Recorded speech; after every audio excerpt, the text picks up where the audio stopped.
Hey everybody, this is Jo. I am here in Houston. I am in zone 9B and this is the end of September and I'm going to give you a little walk around my backyard. I have been gone.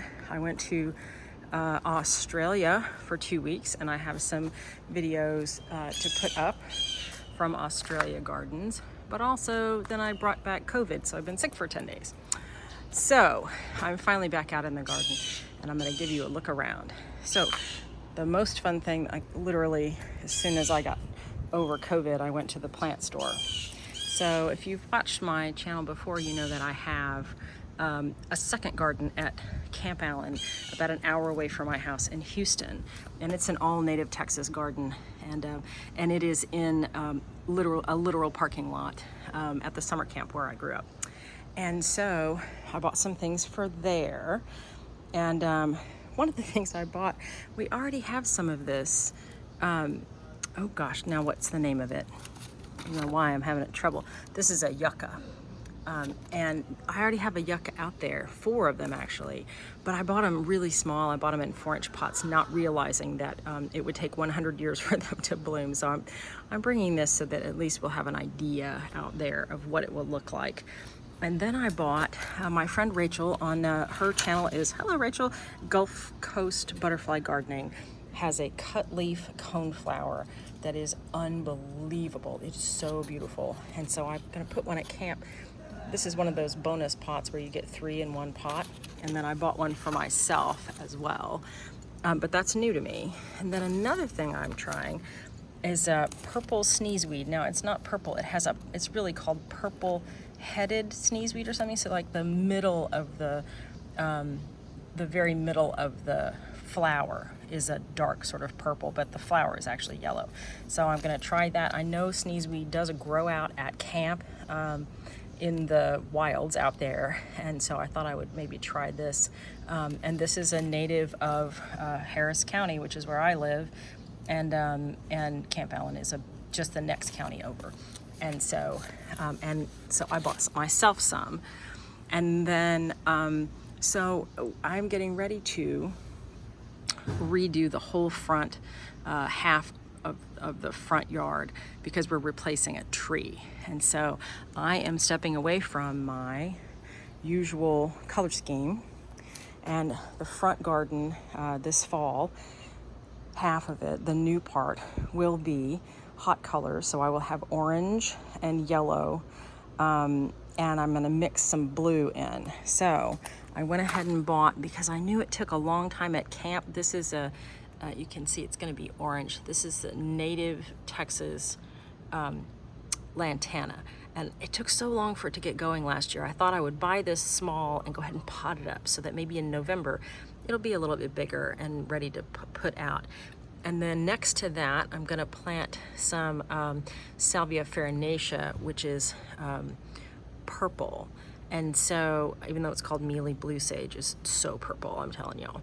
But I think it'll be really pretty tall purple spikes, bloom spikes, and then sort of flat-headed, wider purple, orange. So that's gonna be, I bought myself some of the yellow sneezeweed, and I bought myself some of the cut leaf coneflower, which is also yellow. Now I did buy, for an empty spot in the front, a hot pink Salvia greggii called Lipstick. So Salvia greggii is a native to Texas, and then this is a cultivar called Lipstick, and it's sort of hot pink. So, but I have a really empty spot in the front, so I'm gonna put some of that out there. I have terrible luck with Salvia greggii. I'm solidly a couple $100 into it in the last 10, 20 years. I have one that's survived. I'm hoping maybe these will be some more that survive. I got black-eyed Susans for camp after I bought these. Aren't they beautiful? After I bought these, and again, I got a couple of plants down in there. I remembered that the deer ate them, even though the interwebs says, oh, these are deer resistant. I vaguely remember them all getting eaten when I first planted that garden, and so those may end up in my yard. And then I bought my big senna plant in the front yard just croaked on me. And I actually am on a Houston butterfly group, and a whole bunch of people had their senna die. The senna I had before, it's a host for sulfur butterflies, which is why I was growing it. It was too big for my space, but I just kind of kept it trimmed. It just up and died, and I found out afterwards that is not the native one. This one, Lindheimer's senna, is the native Texas senna, and it's going to be smaller. And it's sort of, I think it's prettier. It has like velvety leaves. I think it's really prettier than the other one. And so I'm going to put that, I'll show you where I'm going to put that. But I'm not going to put it where the other one died because there wasn't really room for it anyway. I bought some more Blackfoot daisy for here. I accidentally killed some this summer. And then here's my other thing that I'm going to put in the front in my own yard. It says it's red. To me, it reads here. This is shoot, what is this? Flame acanthus. Here's the tag. But it looks really sort of it's a very orange red to me, and I think that would be pretty with that purple as well. And that's going to get kind of big, maybe 4x4. So that's going to go in my new bed, kind of up against the house. So that's my little plant haul I'm very excited about. And then I've got a few things that I am planting from seed. I did a whole flat of Zexmenia. So this is a yellow native Texas plant, and it's very deer resistant. I gathered these seeds from my Camp Allen garden, where it has just gone crazy and done really beautifully, and the deer have not touched it for 2 years, so I'm very happy about that. And if you keep it in the winter, if you don't deadhead, little birds have very stiff stems, and little birds will come and eat the seeds. So I gathered some seeds to plant. You can tell I'm going to have enough if they come up. But I left most of it out there. And then I've also got, I gathered from camp some Coreopsis grandiflora seeds, and 3 or 4 rows of that. I did collect some flame acanthus seeds from camp and planted about 6 of them. I found an old packet of Rudbeckia called Cherry Brandy, and it was unopened in my seed box. I don't even remember buying it, so I'm trying that. I've got, and then I just had a bunch of room, so I did a whole bunch more milkweed, the Asclepias perennis, which is the aquatic milkweed, and so I just got some more of that going. And I'm ready to sow more seeds, but I haven't done it. So I've got a lot. Gomphrena is holding the show, right? I've got 2 different kinds of Gomphrena, both looking really pretty. Of course, this one came up in the gravel in my walkway, and so, you know, that's always the case for me. It's the best stuff comes up in my gravel. And then I've got some going in my pot here, and then this blue cake plumbago is looking so pretty, and I've let it climb up into that rose bush. And then I have a lot of wine cups, but this wine cup, see the little rosette? I mean, that's actually big, right? And that is the one that looks the best in my yard. You know, it grows into a vine and blooms in the spring, and then it just kind of looks pitiful, and I trim it back to just this rosette, and I just think that looks wonderful. And of course, again, in the gravel. Now I've got this wonderful Duranta. Look how pretty. Isn't it wonderful? That makes me so happy to see, you guys, and it's just huge. It is absolutely humongous.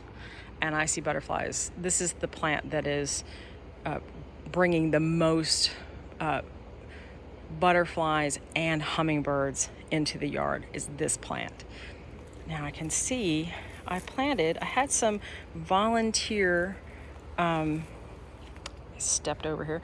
I had some volunteer porterweed, and I planted some here in the middle of the summer, and look how beautiful that is. Isn't that a pretty little thing? And the butterflies do like that. Let's see if I can get you a better picture. Isn't that pretty? I think and hope that that's blue porterweed, which is the native Texas, but I'm not sure, but I am hoping. And then you can see through here all this gomphrena. And I just pulled, they were just all kinds of volunteers of gomphrena, and I just dug them up around the yard and put them in there. And I've got another really nice looking porterweed back there that I just saw. And then look, here's I just tripped over this. This is my friend Hallie gave me this. It just says grow, damn it. I love that. I've got a little patch of purple coneflower in here, echinacea, none of which is blooming, but I have some pretty blooming over there. And I have a ton of this. That's obedient plant, isn't it pretty? And that's a native plant, and it has seeded, I mean, it's just everywhere, which is great, which is wonderful. And I like this little combo. That's just garlic chives with the blue plumbago. I think that's pretty. I think that's very pretty. All right, let's walk around a little bit more. I bought some things, put them in pots in the last few weeks.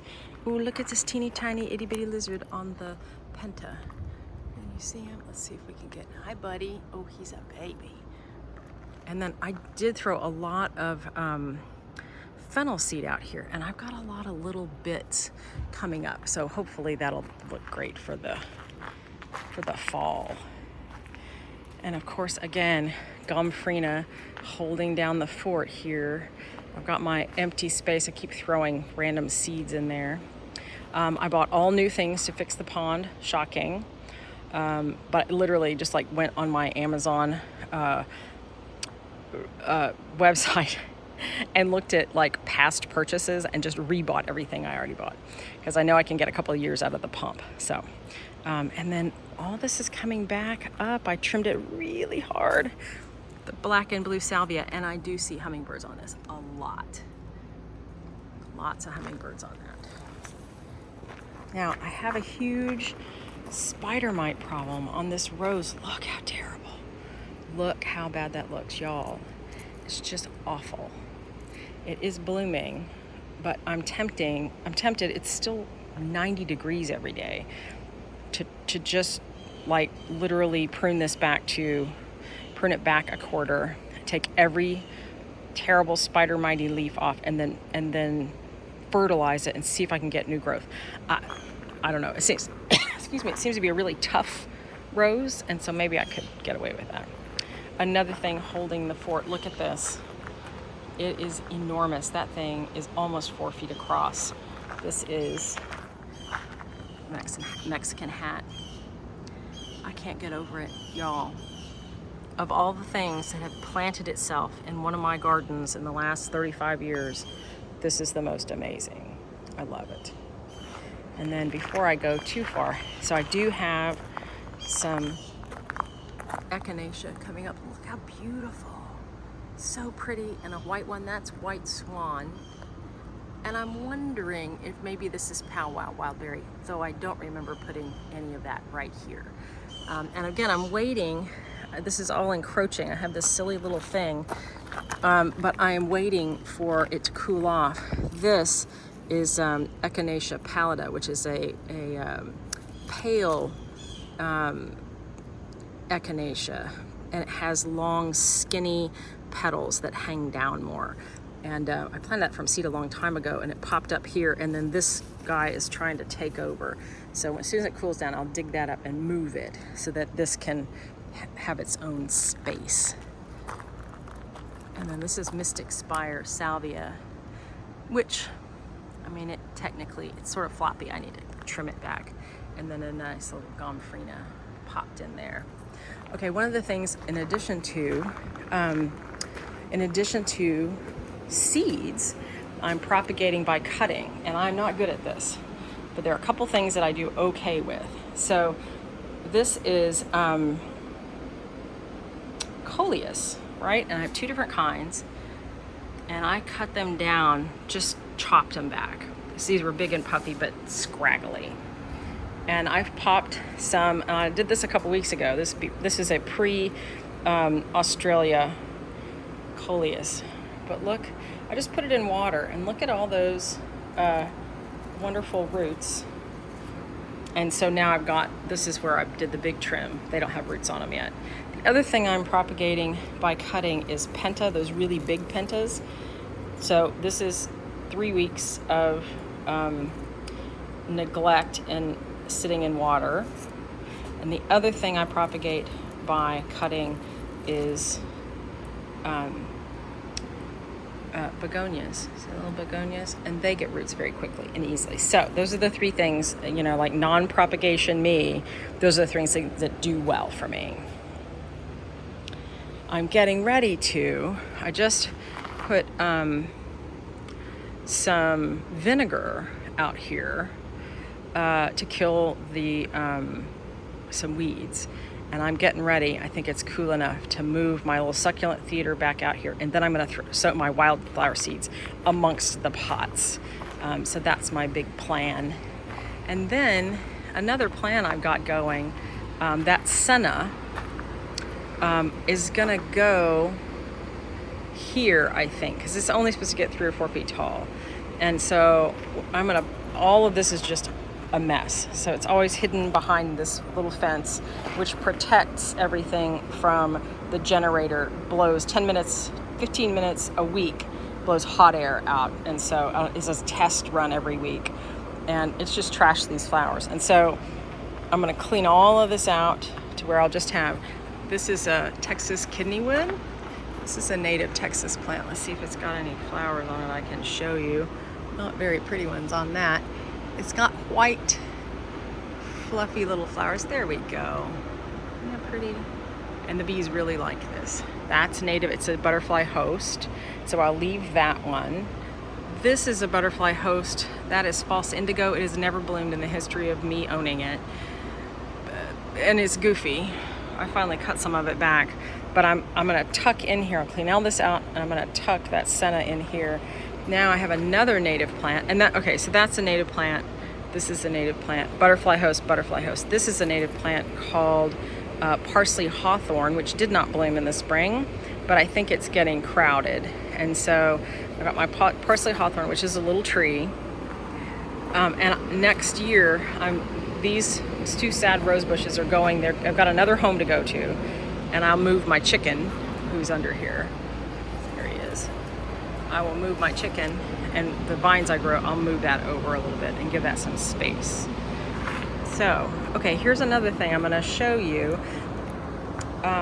So because it is the end of September, monarch butterflies are coming through, but they're really supposed to they're supposed to be in diapause, which means that the females are supposed to be concentrating on flying to Mexico and not spending their energy laying seeds. It's supposed to, the pause is the pause in spending time making eggs, laying eggs. So, of course, instead of in the spring where I got 0, I have 8 million caterpillars. Now, I'm not going to hand raise these. They're not really supposed to be here. It'll be questionable whether they will be successful. There's lots and lots of successful in getting to Mexico. There is lots of scholarship out there about monarch butterflies and native milkweed and OE, which is a parasite, and about migration and all the things. Look at this fussy little guy.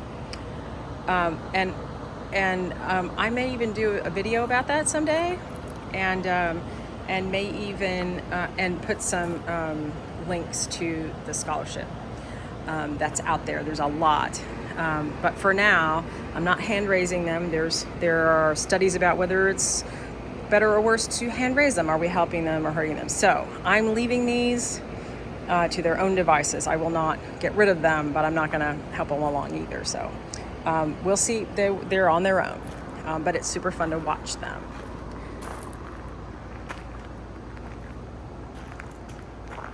Again with the gomphrena. And this is more of that porterweed. I am waiting for this to wait for it to cool down before I dig this out of the, again, the gravel. So I'm gonna peek at this. I feel like my lens has fogged up. All right, pardon me. I'm gonna rub the lens with my shirt. So pardon me here. It looks like it's fogged up. Okay, hopefully that's better. These are kind of tall, kind of goofy. This is a my purple hyacinth bean vine. It's still got some flowers on it. It's still got the beans on it, but it's just an annual vine, and I'm kind of thinking about pulling that out and letting everything have a little bit more room, and because it's just so ratty looking, and it's really not producing a lot of flowers. And the same thing here, that is the same thing. And it might actually look better to take that out and have just a pretty little obelisk out there. You know, it's painted white, it's really pretty, and just let that be what we're looking at and see the things behind it instead of such a scruffy business. Okay, the big show is finally starting. This is Salvia leucantha. And we wait all fall. Every once in a while, I will get a spring flower out of this, but it's really a fall bloomer. Look how wonderful. And it's really just getting started because this half gets a lot less sun, and so it's taking longer for it to bloom on that side. But I'm so excited about this, as we just, you know, we gardeners just wait and wait and wait and wait. Now, I've got these heritage pentas, these great big pentas, and I spent some time during my COVID days when I could come outside. This is where I could breathe without a mask, and did a lot of deadheading. I tried to deadhead really far down because it was getting too gangly, and so it's come out nicely. And I have to say, before I went, there it is, some more of it. Before I went to Australia, so like 3 weeks ago, almost 4 weeks ago, I trimmed, a lot of this had gotten tall and was like laying down and floppy, and I just really cut it back, and look how good that looks. I'm so thrilled at how nice that looks. And I see a lot of insect life and also hummingbird life on this. The hummingbirds come first though, even before the Duranta. They come to the Amistad salvia, and you can see why. That's the shape of a hummingbird beak, isn't it? It's kind of ratty, but as long as it's still blooming, I'm not going to trim it back. Now, here I have a question. This is Salvia madrensis, which is a fall bloomer. It's gotten almost 5 feet tall. Some of these are 5 feet tall for sure. Some of them are 5 feet tall, and I trimmed them during the year. I pinched them back. You can see here how I pinched this one back to get 2.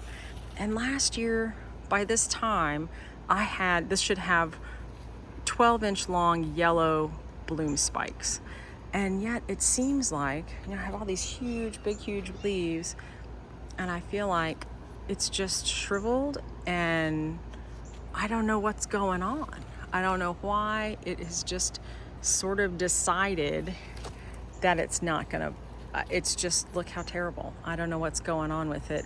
I follow another YouTuber named Crystal. Her YouTube channel is Butterflies and Birds in the Backyard. And so she's in Pearland. That's maybe 15 miles from me, and hers are already blooming.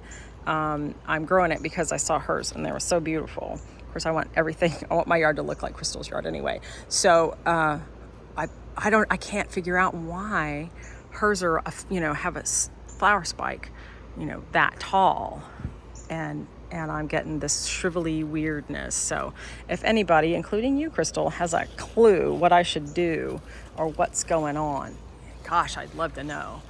I love opinions. I need as much help as I can get, and I need as much knowledge from other people as I can get. And so, seriously, if you have an idea, this is the back of that super scruffy vine that I kind of think I might pull out. And then let me get back here. I'm going to show you Look, there's time. I mean, this is supposed to be incredible yellow flowers. Look how much I have of it, and it's not blooming. There's another look at all the pink gomphrena. I just think that came out really pretty, and it's got a little bit of purple porterweed peeking up. And then I did prune roses before I left, and so I've got some new growth on this rose bush.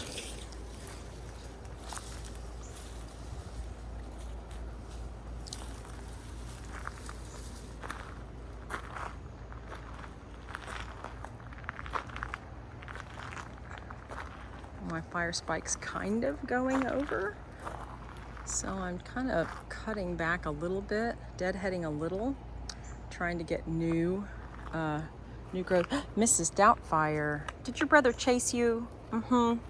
Did we have to squirt him with the hose to tell him no? Yes, we did, didn't we?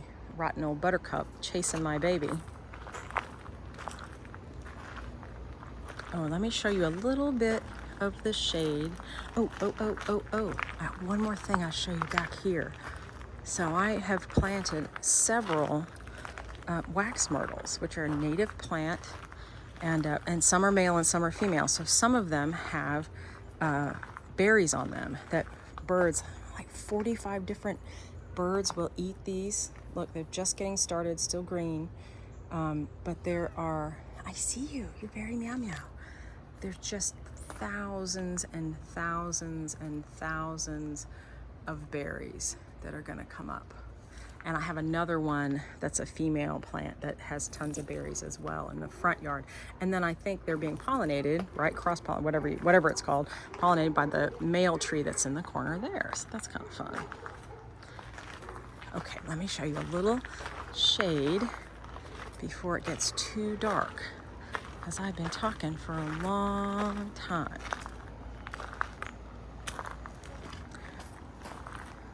I've got pipe vine for the pipe vine swallowtail caterpillars, but I saw a few little eggs before I left, but didn't baby them along. I let them do as they were gonna do, and so I'm not sure we got any butterflies out of that.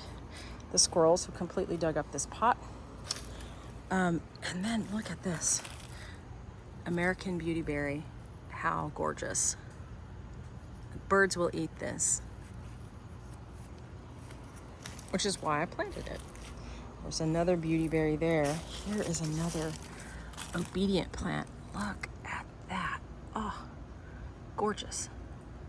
That is beautiful. And I love that it sort of self-seeds, sort of sprinkles itself around. Here's a little baby one. Sprinkles itself around, and that it's a native plant. That's awesome.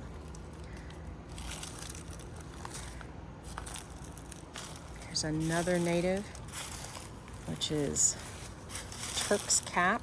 This is like the most versatile plant that you have ever seen. Goodness gracious. Let me see if I can get a better looking one that looks more twisted. You can get a better idea of why it's called a Turk's cap. It's sort of twisty. It's really neat. And I always hear that that butterflies, but particularly hummingbirds, like this. I've never yet seen a butterfly on this plant. I mean, a Turk. I don't think I've seen anything. I don't think I've ever seen a pollinator on this plant. Now, I don't know why. But I have the red, and then my favorite, which is this peachy pink. Look how beautiful. And then there's my male wax myrtle there. There's little Mrs. D having a snack. And this is all shrimp plant. And this pale yellow with the sort of maroonish pink, sort of more green than yellow, sort of chartreuse. It's leaning toward chartreuse. How about that? This one bloomed a lot quicker, a lot earlier than the sort of traditional maroonish one over there. So that one's catching up, but this one looks real pretty out here. And then, of course, to make myself feel a little better, I drowned my sorrows at the I drowned my sorrows at the plant store because I had COVID, and I was like, I have COVID, I'm so sad. But it was a safe place to go because it's outside. And so I bought some more really pretty little begonias. Another thing, I drowned my sorrows at Starbucks drive-thru and the plant store. Those are the things, those are the two places I went in 10 days. So the Starbucks people, I had this precious guy that he waited on me 3 days in a row, and he just gave me this eyeball like, ma'am, haven't we seen you here yesterday ordering this same drink that's really like a milkshake? I was like, I have COVID. It's my only joy.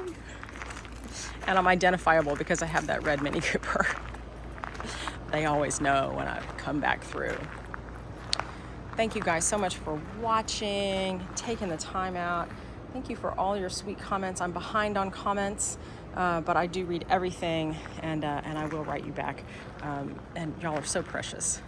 Thank you for your time and all of your advice. I swear I learned so much from y'all. Y'all take care. Bye-bye.